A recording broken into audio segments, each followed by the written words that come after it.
A gym owner opened her business about 5 months ago and already has average revenue per member above $454 a month.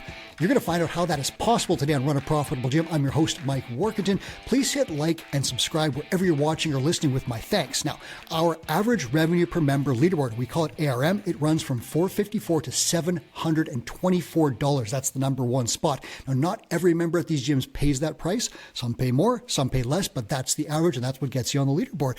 Do the math in your head. Take the number of clients you have at your gym, multiply that by $200 or $205. Multiply it by $300. Now, what would that do for your business and your life? We're going to tell you today exactly how you can get to those numbers. Emilie Towns of Ardent Fitness in Texas, she landed on our leaderboard, and this is very cool, just a few months after opening her gym. So, Emilie, can I ask you 100 questions about how you did this? Absolutely. Okay, I'm so excited about this because, as I said before the show, it was so great to see someone have success early on in the journey because it took me a long time to get even close to a $200 ARM. So you already blew that out of the water. So I got to ask you right off the bat, what did you decide to sell that allowed you to get above $400 right after opening? Yeah, I think I started wanting to sell semi-private training, which was very new to me. I didn't know what that was, but I decided to start with that, and then I also do small group personal training. So I wanted to keep it very, very small and personal, which I think allowed me to charge a little bit more because you can still get that personalized feel from a trainer, even in a group setting. So small group and semi-private as opposed to group training. Correct. And personal Yeah. training, but keep it with semi-private and small group. Were you originally going to sell group training at first? I think so. I'm trying to remember back. It's been a long process of building out my Yeah. model, but I think I wanted to have group as well because my goal here was to create a community. And I know it's semi-private, it's a little bit harder to do that because the groups are so small. So I wanted to provide something for someone who wanted the group setting but didn't really need that personalized touch. Okay, we'll get into the details of small group and semi-private, but first, Emilie, what's the 60-second summary of your gym? Like, talk about, who you serve, what's your ideal market, what do you sell, how much space, how many coaches, what have you got going on at Ardent in Texas? Yeah, absolutely. So I'm about 1,800 square feet, and we sell small group, personal, private, and personal training.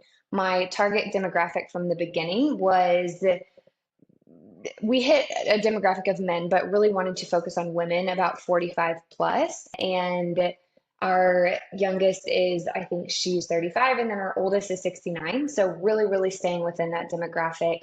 I have 3 trainers. I just brought another one on, and I'm biased, but I have a rock star team. Like they're incredible. So That's good. That's good. yeah. And they do things better than I can. And I just wanted to keep it that way. So, we just run 3 classes a day, and on Fridays we run 2, and just wanted to build those up. And my goal was to create a community and serve people who kind of can't really find where they fit in, and just build that up to just create a space that is welcoming and fun, and but we still get after it too. Okay, so that's great. And let me ask you this, if this is how you do it. Small group, so you've got group training, which everyone does the same workout more or less with a little bit of modification. You've got small group where you have like smaller groups where, 4 or 5, 6 people, whatever, and they're doing a similar workout, the same workout essentially, but it's modified, but they get more attention because it's a smaller group.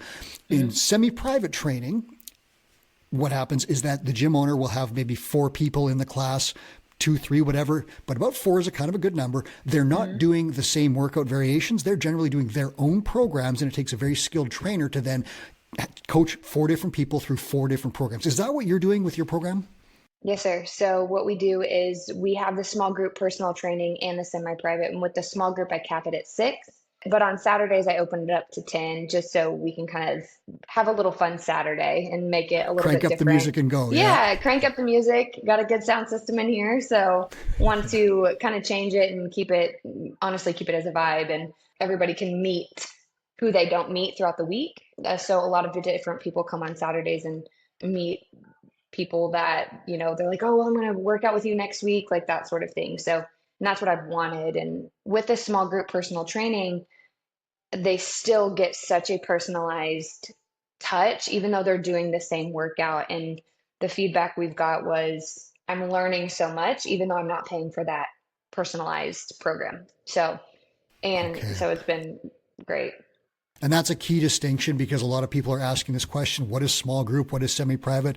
Small group, people are doing variations of the same workout, but they're getting more attention than they would in a big group. Semi-private, they are doing their own specific workouts, and a highly skilled coach is leading them through that and just shifting attention between a smaller number of people. So it's not as much attention as PT, but it's way more than in a group setting, even that small group setting. So you could have a small group, or pardon me, you could have semi-private training of 2 people. You could have 4. I've heard of it as high as 6, but that takes like a very, very skilled coach. But 4 is a nice sweet spot. Is that, you said 4 is where you cap it? I do 3 for semi-private, just for right 3. now. There you go. Yep. Because we're still, And that's a good we're number because it gets small. hard. It does. It gets hard, and it also, we're still growing. And so, I mean, some people are still getting the one-on-one because not everyone can fill that time slot. But when we've had 3, I've seen how well my trainers do. But I think that's going to be, I think you're right. That is the sweet spot with just 3. People feel like they're getting a ton of attention, and all of a sudden it feels way more valuable, and it comes at a higher price point. So tell me, Right. where did you find out about semi-private training? This was something that would have changed my gym back in the day. I sold group Yeah. training for about a decade, and I wish I had sold something Yeah. else. How did you find out about this right as you're opening? What did you do? Courtney Brownlow, that's all I can say. I was with you guys for a year, I think, before I even, no, over a year before I opened. So I was like, what do I do? Like all I knew was box gyms. All I knew was sports performance, and Hmm. I wanted to be, but in my area that it's just box gyms. And so Hmm. I was like, let's be different, let's stand out. And Courtney was like, hey, let's do semi-private. And I was like, cool, what's that? So she explained it to me, and then we kind of just went with it and ran, and it's been really, really cool. So this is cool. Like, I've made so many mistakes, and Chris Cooper's made so many mistakes, and so many long-term gym owners. We didn't have an option to like learn at the beginning. We just kind of opened a warehouse and fumbled through it, and eventually enough of us talked to each other and put our heads together and figured a few things out. And Chris took all that and like what he had learned and put together this great program that wasn't available. And I made so many mistakes, lost so much money. And it was, at the peak of my misery, I was losing $5,000 a month, and I had to call Chris for help. You Yeah. worked with Two Brain before you started. So how did this set you up for long-term success? Like, was it a good feeling to like not have to figure it out and ram your head into the wall by yourself? Yeah, I don't like doing that at all. I I want to be as efficient as possible in pretty much anything I do, and I think that's my personality just in general. Like I don't want to repeat the same problem over and over and over. Yeah. I want to figure it out and get it accomplished. And I was like, I've never done this before, and if there's people out there who have done it and have made tons and tons of mistakes, like let's go ahead and learn from them, and I'm going to make my own in general. So like let's make them, let's not try and make the mistakes that other people made, and learn from Hmm. people who've done it and have been successful. So it was honestly the best thing, the best decision I made. So Oh, that's so good to hear. I want to ask you this. Did you do a Founders Club promotion to start? I did, and I butchered it. Okay, let's So talk about it. What'd you do? yeah, oh gosh. Number one, I didn't know how much sales was going to come into it. I thought it was, and I think a lot of people think like you build it and they'll come. And it was Hmm. like, yeah, why wouldn't you want to work out here? Number one, my gym wasn't built out yet, so I was trying to like, Hmm. and it was a really, I mean, it was real rough looking before it got built out. And so even Courtney was like, hey, let's not post gym pictures on social media yet because it's not looking too good. So I was trying to sell, but number one, I hadn't opened, so I didn't know my product yet. And so I was just trying Aha. to sell a theoretical product. And I'm sure it completely came across as like, well, she doesn't believe in her product because I didn't know what it was. So Hmm. how could I believe in it, you know? And so just my price point was not great. Like it just wasn't. Now looking back, I laugh. I mean, I just think it's funny because it's like I'm trying to sell these ginormous packages with no rapport, no sales skills, nothing. And so I got people, I mean, people started when I opened, but it was like my mom and like my one other person. Yeah. So but now we've really honed in on the prices, and I've seen results with the product, and it's so you feel convicted, and like people see that, and so it's easier to have the passion for it, to know that it actually is something that could change people's lives.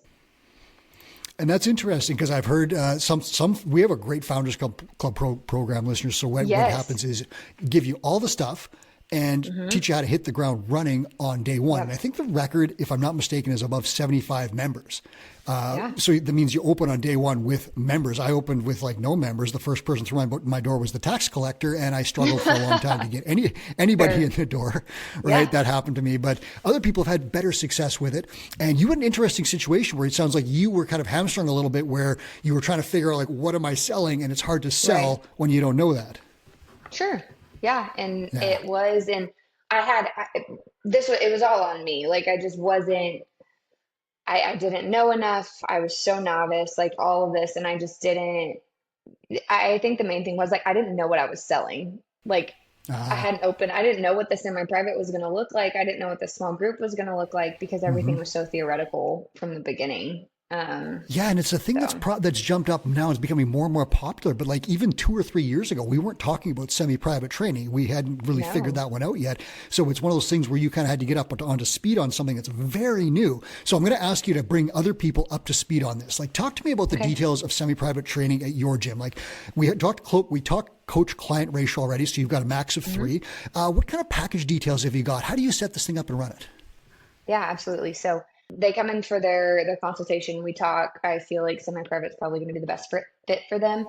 I have Okay. clients that range from 1 time a week to 3 times a week, and my average is about 2 times a week. And I break it down with them by session, so they can see kind of what they're paying per session. Because if I give them the whole lump sum up front, it's a little daunting. But Sure. you break it down by session, but I bill every 4 weeks, so they take the big payment up front. We get them set up for their on ramps the first 2 sessions, and then we kind of hit the ground running after that. Okay. Have you based your rates on your personal training rates? Like, are they a reflection of that in the semi-private program? They are. They're about $30 less than my personal training, because if I Okay. can get 3 people into a semi-private session, that's going to equate my or be really, really close to 1 hour of personal training. So it just works out a little bit better for my trainers if I price it like that. And it's still a little bit competitive in the market and not just like exponentially way too high. Right. Okay. So you've done some market research. You've done, like, probably with Courtney, if I know her well enough, I think she probably had you sit down with a spreadsheet and dig into this whole thing. Oh yeah. Oh yeah. I got a gym right across the street. So had to stay competitive, but I think I am the highest price in the area. But, I tell my trainers all the time, I was like, we're white glove service. Like this is high ticket. Like we show them the value. And if we don't, like, I don't feel comfortable enough selling that product. And you said you wanted to stand out in the market, right? Like that gym across the street's probably not doing what you're doing, I'm guessing. They do small group, they do personal Okay. training, but they also do open gym. Aha. So that's an interesting thing that you don't do. hmm Okay. Right across the street. So you literally look out your window and like see them, like, as you're training, you see the other gym across the street. Yeah, absolutely. And it was actually the it was actually the initial space that I looked at to open, and then it just fell through, and they got open before I did. But and I remember I called Courtney and I was like, there's a gym going in across the street. And she like immediately deep dived on them. We both were talking, and just like she was like, you're just different. Plus the confidence I had from having you guys on my side, like that, I was just kind of like, okay, like let's go. Okay, that's interesting. And that's another thing where that's that mindset of like, I'm scared of competition versus the mindset of like, yeah, I'm going to be okay. I'm selling something different. I'm confident in my product, and away I Yeah. go. That would help me sleep better at night. Back in the day, I was very nervous about gyms opening up like 10 miles away.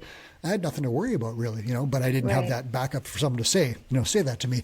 Talk to me about finding these high value clients for semi-private training. So there's a lot of people that are listening and saying, I could never find someone to buy a $450 package or whatever it is per month. How are you Yeah. finding these people? Is it advertising? Is it referrals? What are you doing? It's very heavy advertising, Facebook, Instagram, that sort of thing.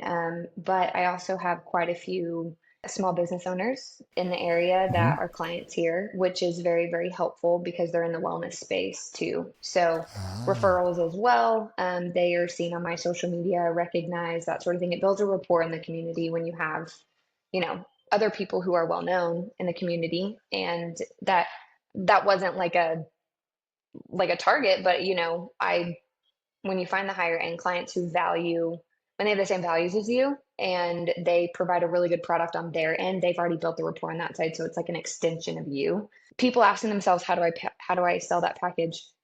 I didn't think I could sell those packages either, to be honest. And but you find the people who they see the value and they want to progressively make their life better, and they're willing to be a little uncomfortable with the investment, and that makes them very, very high value because they see what they can get out of it. And I tell them all the time, like, this is longevity. Like, I don't want you for 6 weeks to get that summer bod. Like, I want you here for 10 years to when you're old and 80 and you need to get down with your grandkids. Like, that's what we're training for. And my clients, like, they're amazing. They really are. Like, yeah.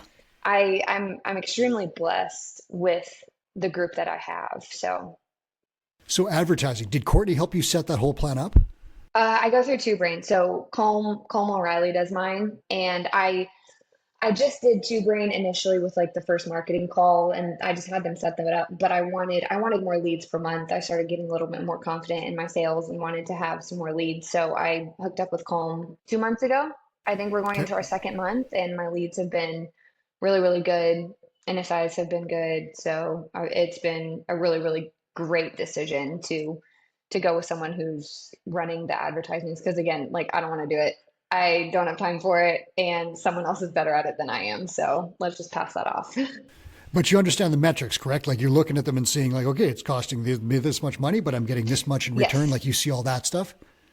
Right. Oh, yeah. And even just Yeah. as simple as like, give me one client and that's going to cover my costs for the month. So, and if I get So one there you client go. from the advertising, then I'm golden. So that's fine with me. So what that is we, gym owners, if you're listening, we teach gym owners how to advertise and how to evaluate their metrics so they know whether they're wasting money or not. So it's like, if I get X clients, this return, the front end revenue covers the ad spend. Everything's great. I'm getting great return on my ad spend. My cost per lead is high potentially, but I know that I'm making this much money, so it's not a big deal. We teach you how to read these numbers and spreadsheets so that you can understand it. If you want to farm that marketing out, then you can do that. And we'll teach you how to do that so that you always know that you're getting a great return on things. And there are 4 funnels that we teach gym owners to make. Ads is one of them. You've got social media, and I also tie that to the content funnel because they're very closely related. And then you've got referrals, which Emilie also mentioned. I'm going to ask you a little bit more about that. Local business owners, they must be a great source of referrals for you because they're out in the community. Is that happening for you? They are, and they I can think off the top of my head three very well established business owners in the area that are very close to me and in the wellness space as well. So it's not like someone who's in construction who's like, oh, I work out here. It's someone who's like, no, I do health and wellness and all this stuff. And I choose to spend my time at this place and not anywhere else. So I view it as very, very rapport building through like secondhand funnels or something like that. Like they build their rapport with their audience, which if they trust me, then kind of it automatically makes them more inclined to trust us over here. Okay, I'm going to ask you about, you said no sweat intro, so that's free consultation. Listeners is what we call them, no sweat intro. It's free consultation. You sit down, you're going to talk to a client, ask them about their goals, tell them the best way to accomplish their goals, show them the price, sign them up. That's the very simple solution to that. Emilie, is that something that you would have come up with on your own, and how is it working for you? Because a lot of people will sell different ways, but we found that the free consultation works much better for ARM, revenue, and retention. How is it working for you? It's a game changer. So it allows for both sides. It allows for the client to vet us and make sure that we know what we're talking about, get them in the gym, let them see it. Like I said, we're different than any other gym in the area. We're smaller.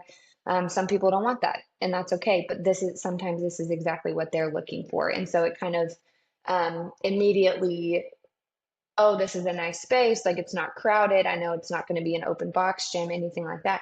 but it also allows me to get to the nitty gritty of why they're actually there. Give me your goals so that we can, in 6 months, 8 months, whatever, we can reevaluate those to make sure that the value that we're providing is matching your goals.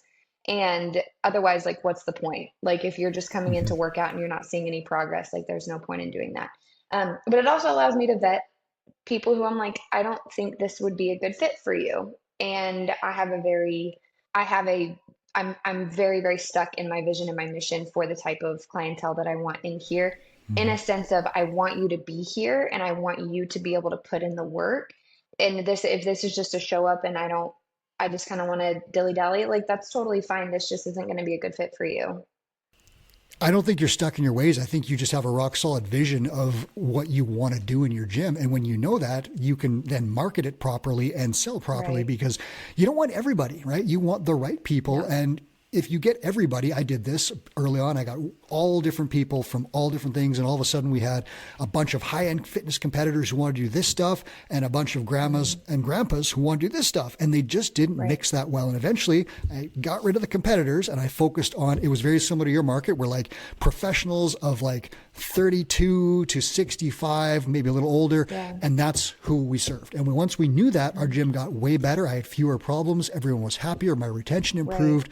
Everything was better. So I think what you're doing is great. And the other thing, I don't think that you could do what you were doing without that prescriptive model where you sit down and talk to these people and explain the value, because they might not understand. So the prescriptive model is going to be an essential part of this service, because I love what you said. You are taking people and you're showing them how to accomplish their goals. Then you're meeting with them again to say, here's the progress we've made towards your goals. Here's the plan to get further. And that is a huge retention play. It also allows you to give them more services if that would help them, if they want them. But the goal review session becomes an essential part of that. And so now that you've been open for, a little bit of time, have you started hitting some like first goal review sessions with people, and how are they going? We do goal reviews every 30 days, Yes, 30 because days. Nice. every 30 days. Once we hit the 90-day mark, I'll probably spread it out just a little bit longer. But Hmm. those first 30, 60, 90 days, like, they either want it or they don't. And when you sit there with them, and the biggest people have their goals, that's great. We do in-body testing and all of that stuff too. But one of the biggest retention strategies that I've kind of noticed in those no sweat or in those client check-ins is I have a portion of it where I have praise points about the client. So like Nice. these are the things that I have noticed. I get feedback from my trainers, just little snippets just to be like, you're crushing it. And you even showed up, you were tired, you were mad, you were whatever, but you showed up, you bring a vibe, you bring excitement, and we've just seen you get stronger over this amount of time. Because that I just feel like that goes further than, hey, cool, you squatted 205. Like, great job. It's It's more a a personal touch. personal, right? It's showing them that when you show up, like, we see you and you're very, very important to us. And I thank them for being here because they don't have Hmm. to, you know. So I think that's helped. I agree with you. And I can't think of a better way to resell, because that's essentially what you're doing every time a membership comes up for Right. renewal, to resell a high value service than sitting down and saying, look at what you've accomplished. I can't believe you did this. And it could be a Mhm. PR, but it also could be you showed up and you worked and you put the effort in, and now we're seeing the results. Here's the results. Here's how we're going to go further. And people who have that plan are less likely to quit. Whereas someone who doesn't Right. have a plan, like the early members of my gym, would be like, I don't know what's going on here. I'm just Yeah. going to, switch. And that was where I lost some clients. So that Right. prescriptive model, and I'll put a link in the show notes, listeners, if you want to check it out and see the cyclical nature of it and how it works with revenue retention, you'll have a link there. Check the show notes for that. Emilie, I'm going to let you get back to running your gym in just a sec. Last thing, gym owner out there is listening, has low ARM. Someone like me 10 years ago was like $110 or something like that. I could not have imagined getting to $454 or more.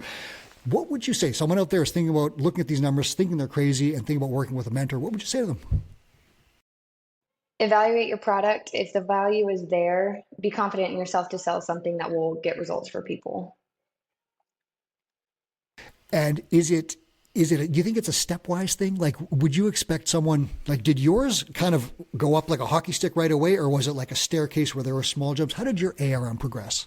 Well, I was too scared to sell my semi-private, so I just sold group for like the first 2 months and then decided that I didn't want to keep selling group. And so I started asking, essentially prescribing more semi-private because it made more sense too. And when Yeah. you already showed the value and then you're like, oh, okay, well, this is what it's going to cost, people started saying yes. And then you were like, okay, which gives you more confidence to sell, sell more, sell higher. So it was like this for a long time. And then I remember one day I was like, I'm in the no sweat intro, I was like, this person would be better at semi-private. So I was like, here, this is our semi-private. Just like real me, like just kind of shy about it. And then they're like, okay, that sounds great. And I was like, okay, so it actually works. And then you sell it and then you get confident and you keep doing it and then you keep seeing results, which allows you to build your confidence. So anyone who's worried about selling that, like you just got to do it. And there's going to be more no's than yeses, but those yeses are going to be they're going to be way more invested and see results really, really quick. So, And the no's can get help at a different gym that serves yeah, what they want, and that's totally exactly. fine. And listeners, Right. I'll give you, I'm holding up here Chris's Help First. I think it's backwards, but that's okay. Help First, we'll put a link in the show notes to that. That is the concept. It'll lay out the idea that exactly what Emilie said, this person would be served best by this service. I'm not giving them a crappy service that they don't want. I'm giving them the solution to their problem. So if you want to learn how to sell without being a slimy salesperson, Help First, Chris Cooper's book, one of his most popular, link in the show notes. You can check that out. Emilie, thanks so much for being here. I'm so pumped to see where you're at in a year. Will you come back and tell us? Absolutely. Thank you so much for having me. This has been a pleasure. Yeah, it's my pleasure as well. I really appreciate it. That was Emilie Towns. This is Run a Profitable Gym. Every week we are here with the top gym owners in the world. We tell you exactly how they're doing, what they're doing, so you can do the same thing. Thanks for watching and listening. Please subscribe for more shows. And now here's Two Brain founder Chris Cooper with a final message. Hey, it's Two Brain founder Chris Cooper with a quick note. We created the Gym Owners United Facebook group to help you run a profitable gym. Thousands of gym owners just like you have already joined. In the group, we share sound advice about the business of fitness every day. I answer questions, I run free webinars, and I give away all kinds of great resources to help you grow your gym. I'd love to have you in that group. It's Gym Owners United on Facebook or go to gymownersunited.com to join. Do it today.